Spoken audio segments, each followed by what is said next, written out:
Mga kaborbot, lumago yung eagle kite ni kuya. Yung eagle kite mga kaborbot. Mga kaborbot, lumago yung eagle kite ni kuya. Ayun sila oh, tatakbuhan. Ayun na yun, yung eagle kite mga kaborbot. So nabitawan ni kuya yung pulunan. So ayun mga kaborbot, ayun. Ayun bumagsak. Bumagsak sa doon. Aray. Aray ko mga kaborbot.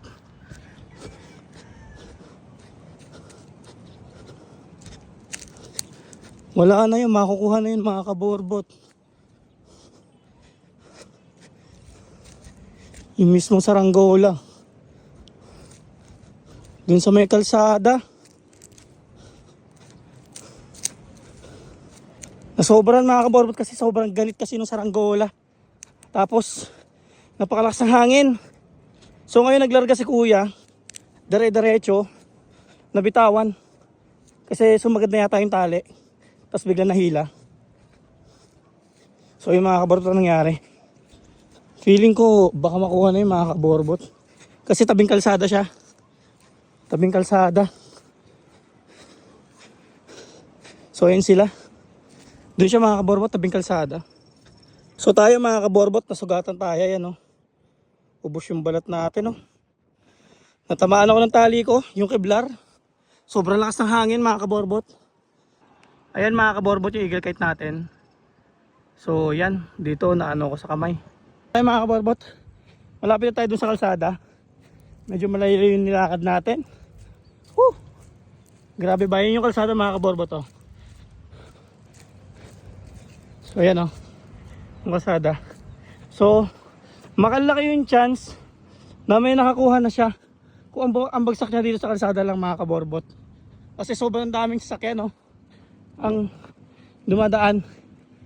Kaya kung kalsada siya bumagsak, wala na siya mga kaborbot. Tayo mga kaborbot, akit muna tayo dito sa malaking bato na to. Wait lang. Hindi ko alam kung nakuha pa nila o hindi na.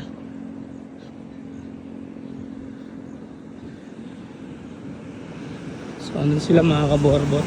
Ito mga kaborbot, meron daw kumuha dito sa may kalsada na di natin alam kung sino, pero kinuha daw dito.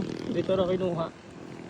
Sabi ni kuya, yung kuya guard doon, meron daw dumaan dito na kumuha na ng saranggola.